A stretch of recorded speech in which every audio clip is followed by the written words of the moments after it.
Créée en 2012, l'association WELL s'investit dans la valorisation de la culture ancestrale, le respect des traditions et la promotion du développement durable au sein des nations, tout en encourageant le vivre ensemble. Dans le cadre de la commémoration de la fête de l'indépendance du 27 avril, l'association met l'accent sur l'importance de l'identité culturelle, des traditions africaines et du développement à travers les richesses ancestrales.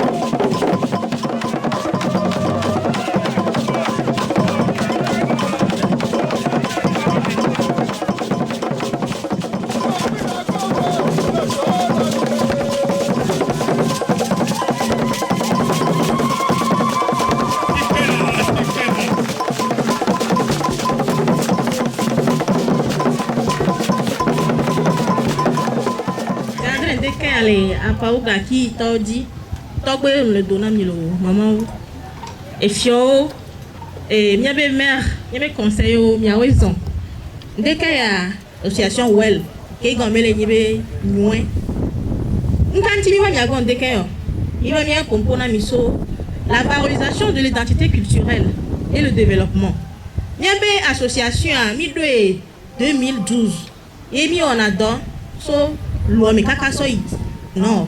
Nous continuons à adopter non bonne gouvernance, gestion des conflits. Accord d'adabé nyon mi kona wachango. Dès qu'on nous dit ces coutumes. Et bien mi do de sebena il y avait des konwa allo bubu ke dje wala sona fiwa yin batele wo. Et nous anti WELL. De to me bena comme ezari mi jadu ablore bazan nya tenyi gba bazan.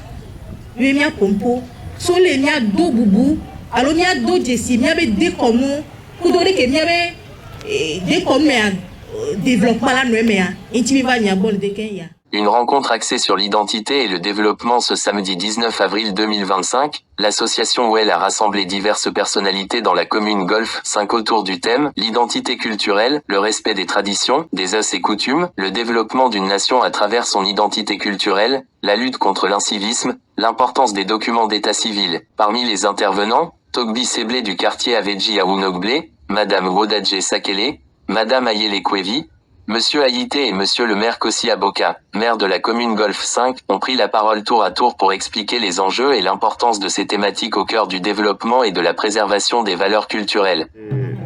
À la veille de la fête marquant les 65 ans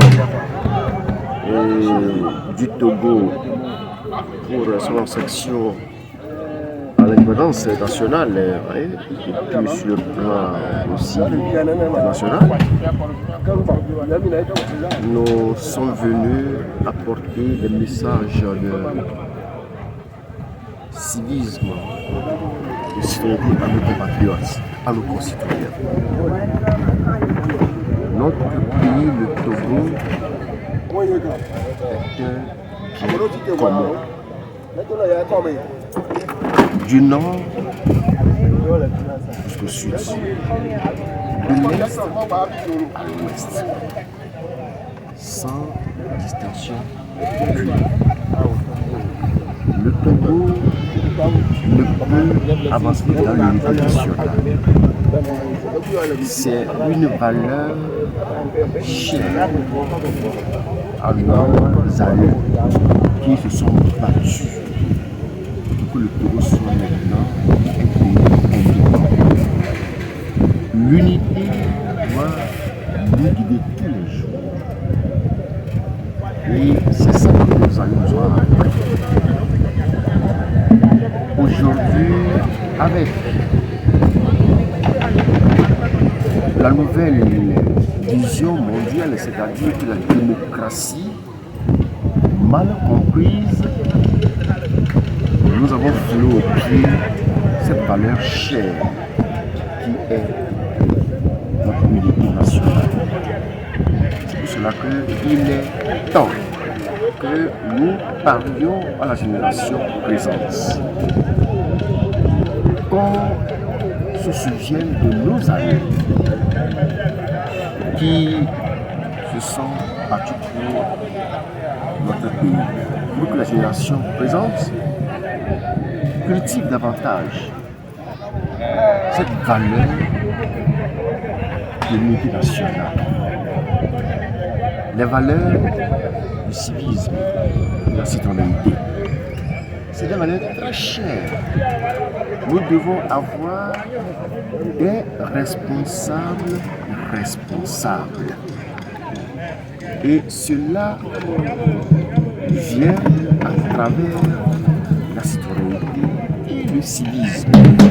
L'appartenance à une même patrie qui se veut une patrie de bonheur pour nous tous. C'est ensemble, main dans la main, que nous pouvons construire une nation. Je dis bien une nation parce que la nation est plus chère que tout. La nation dépasse le pays. La nation dépasse le pays. Nous sommes appelés à bâtir une nation.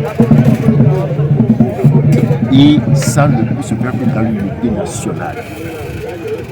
C'est pour cela qu'il faut de temps en temps rassembler les jeunes frères de la population pour véhiculer ce message afin que chacun participe. Nous devons chacun participer au développement de la nation. C'est une grande réforme. C'est la cause, ce matin nous sommes là. Vami constater maintenant, il y a des comme moi, mi le ngombe, mi le dati dade, mi le bout. De que mi la wo, il y a gardé, mi a des comme moi. De que mi la wo, et il me dit comme moi là, il cause sans de vie, même il y a quoi maintenant, au pour na bobo, mon la fille, aïe m'sika kolo, bah, j'ai envie de l'intime. Il constate pas pour un bon pour le quartier au mais, il me fait ben à pona ou nyanani, voyez bien, nous on balé. Bah normalement, dès que met les sangs, il y a que trop il cause, défier, voir, il peut avoir le bout. Dès que il est au caca, il ne peut pas la trop. À me l'autre, on avait violé, à la me l'autre, il y a eu le chayako. Parce que nous, il y a quoi, on l'a oublié. Oh, on y a quoi. Et vieux au dia, on plaît, mais je sais à quoi. Et vieux que Bella va dire, donc la génération, le bout. On va bien se faire à toi, mais il a mis le métro, le métro, on a été blanc. Est-ce qu'il y avait des comme il y avait identité ou des baléas? Il est deux langues pour moi. Et qui m'a il y a des gens qui ont dû décider et tu as mis ton new. Ah non, il y a béoué, il y a toi qui as mis ton new. Il y a décidé et bébé tu mets au douna, d'une yon sang. Amoureux n'a sang parce que la bé, vos joues tombent nuit. Les mille bénénéens, est-ce que il y a des développements? Alors, qu'on dit que il dit, il y a des cultures à laisser. Wadi me fike tomi nye yare, ni mi no ene yare.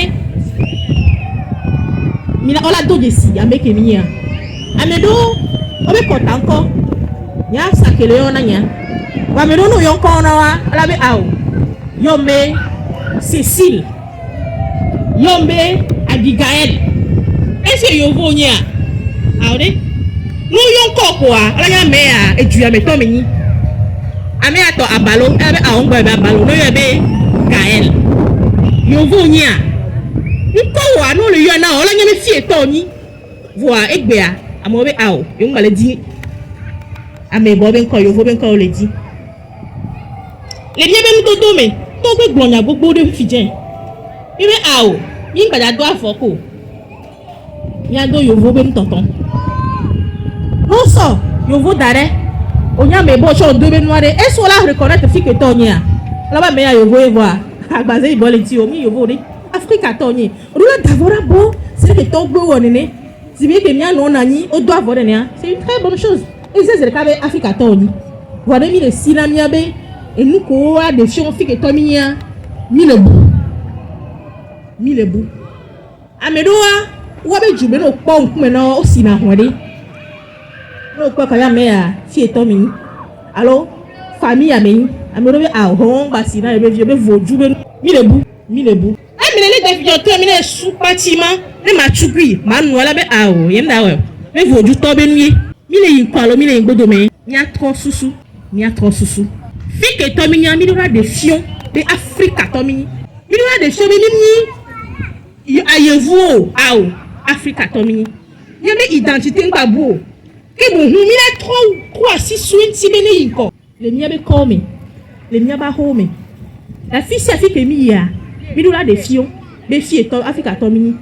Vois, il y a ba ouais so de camo ouais sans va ya. Ameroka fa ni so ndube ko tero da jinkume he no fi abe awo. Ayem duna no be foju to be mi. Mi lebu. Nya ja gbo nya to mi be susu. Ni nya to gbo ba. Ni nya le mi be de comme no rasi et le vevere. De ko la de vito. De ko la de son. Ami fi la de son. Amora subo bang bang bang bang bang. Vidéo to fie. Caméra to fie. Va se san no ne wa. Fond mais on est à mon second connaître peu parce que américain les dit ben tu as bien vidéo ouais parce que am te wa ko wa so to so ba sia imaginez la suite fond mais on est à mon second connaître peu c'est familial il m'a compris souvent ndak bena mesia me be ke mi yo mi okoya alo deke ya mingo mi titere mi anti ele ko mi on affiche afiwa. Donc, à Blorissant, que bon ami du soir, à monsieur Mené, l'état si tomé, à Bobéchan, et bien identité. Dès que tu as la pluie, et bien tout bois là, il corps. Le courir que tu mets, il y a ce qu'on vient de faire sur ici. Il va boire à eau, et il y a un mao, et animal, au champ de l'ennemi. Ma pour identité culturelle, tout bien, identité, il y a un cas. L'identité, c'est quoi? Comme d'accoutumance, on nous dit de nous faire la carte d'identité autorisée. Bon, la carte d'identité, c'est quoi? On va nous carte d'identité, carte d'identité, mais quelle est la de comme ah? Tu me vis, Ouma, Fifia, Oba identité culturelle. Culturelle, il y a une cas. Que tu me viens, Ouma, que tu me veux comme Wawa. Ne m'a bien gléma. Badakou, ah, tu me viens, pas de chi. Dodo. La mouyanti, yo la poa du jeshi, ba mouya, du ya me toye, voyez. Que, ben, mais convient le gars me t'avoue. Hein? Pas de me terra boire. Bon, dès me compte du jeshi, me va y me t'avoue à boire, quoi. Il y a deux jeshi, me fica toi, voyez. Elle a battu contre le homme d'abord. Hein? Mais tout est chez le cabot, oui. N'a pas oui à former ta arabe. Président de Bateau Fia, il va me couiller. Mais j'ai couillé. On a eu un jupe là, nous m'avons demandé à faire. Hein, il est le président de Bateau Fia. Il a un tour là, couillé, tour là. Mieux ya musu quoi atabora bon tala afi no apo adu jeshi yaba lele jeshi tutu comme anjia que we kan tabora abo le abamaha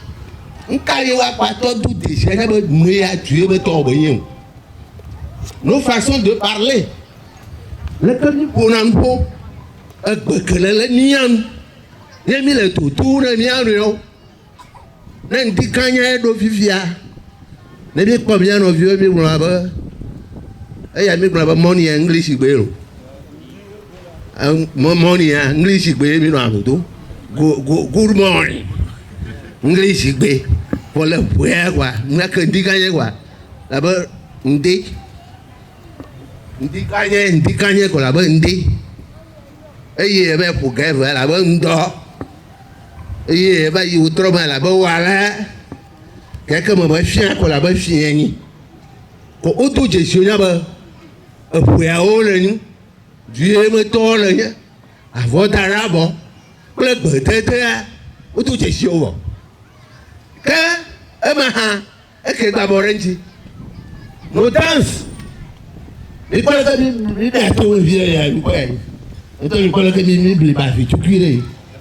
N'a pas ou tout a dit faire mime moyawa. Du comme toi, nous allons quand t'as que osu. Non, nous n'avons pas de. Avant, les noirs, exemple, les Moba, les Kabiers, les Barkwasi, les Chokosi, les Tamberma, les Bassa, ils ne dansent pas que la manière dont nous dansons. Hein? Les Miamingana, tu comprends mon yovia, oh, Bangana, ou la Nore.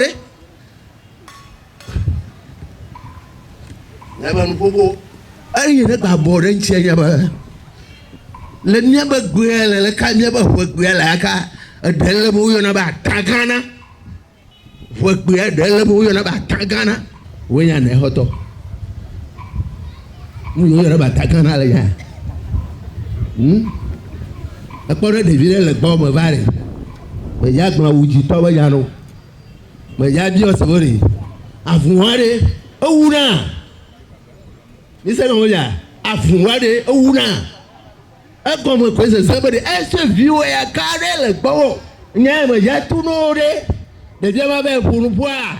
Ton bécain, de mia djombe me ko, ne amede munya doa, afien, ne chanya dea, et la sofia.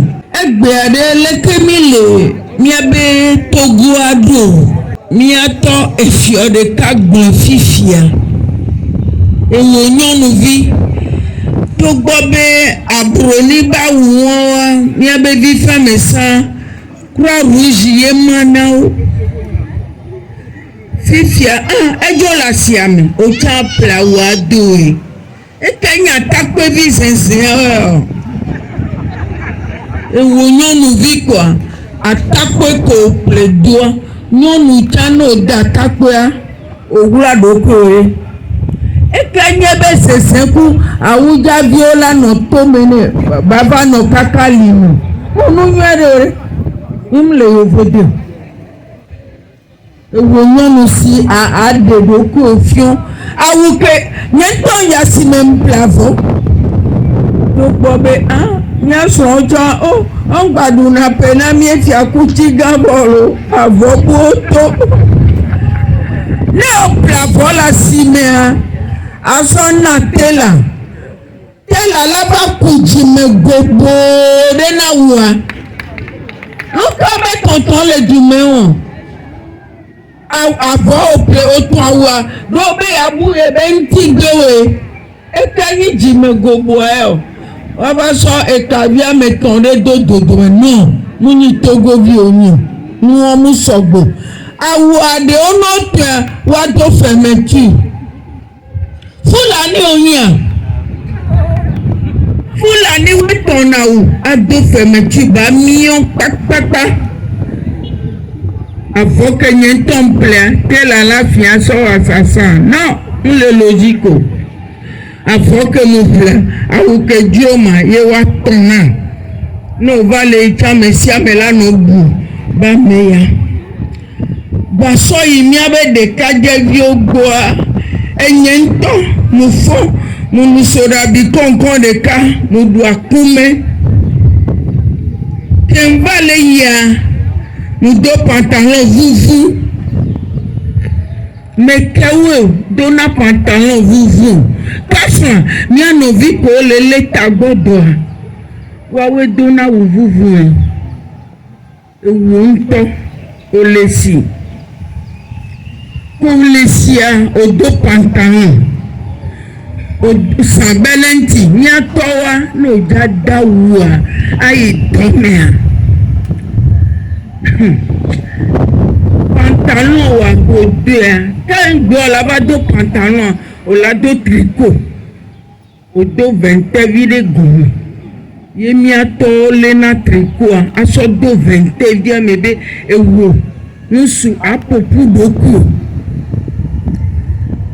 ngbo la dawo oji ado triko nukanyi miabe nusu vi ogbe ya odo wonto odo pantalon bo odo fermeture ficha fermeture alaba no pigi adono elege Allô? ole tutuwa adono zo sigbe kafran emiano edo nya todo lo na puto omunya puto no de unto gentleman wo de kaje vikpa adono zo sigbe ameke bo afunene enyo no vi ojo pedo ede na funa kaka voade American Joan, Nicola Wedo, Niabe de Kajaku, Niabe to Benja, only track Benino, Munyataba Vlo, your Enya Bell.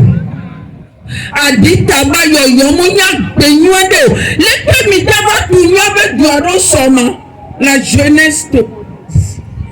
Let me know where do, Niayi Kaka Ole Sukulupa, Ava Wonde, Nkeke Masuton. Oh, à l'intérieur des forces.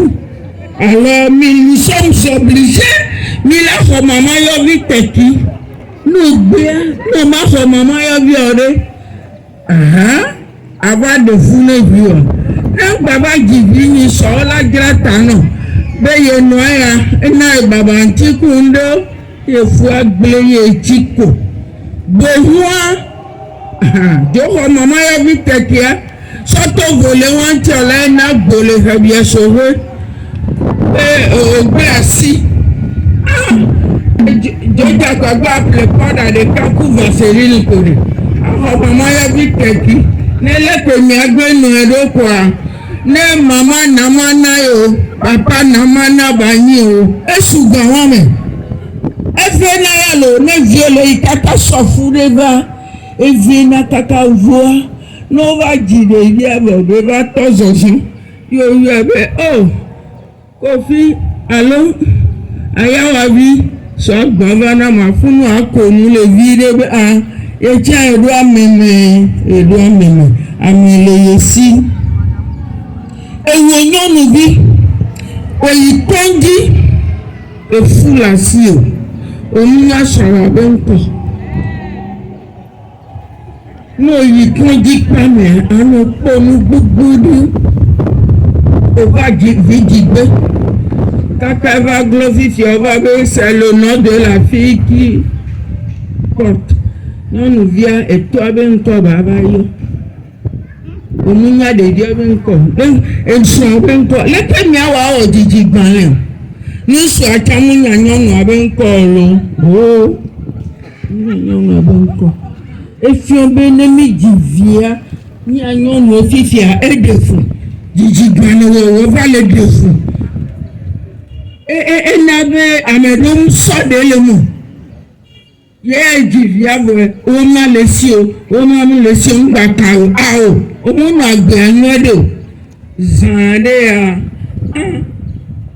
o le de edowo pe o le de jiji gban le wo pe to ka kenya be to go vi o gba le ku avo le ko la wa wo do so sami be li fe mi afofo no le yovodia doko yovo fo le moji kwa o projo yovode mi a todo kafan ozo abuneto yovo be akro be bi ma bo ti gbo be bi ma bo ti gbo mi tima.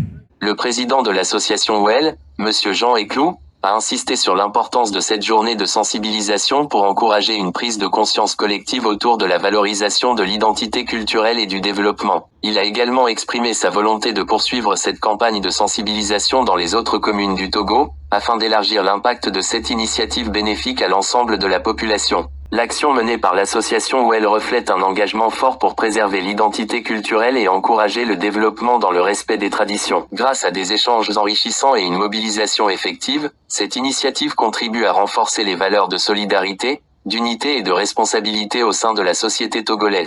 C'est un prélude à la célébration de la fête de l'indépendance. notre association a arrêté un programme de sensibilisation à l'endroit des populations sur le thème valorisation de l'identité culturelle et développement. Donc, qu'est-ce qui nous a motivé à organiser une telle activité?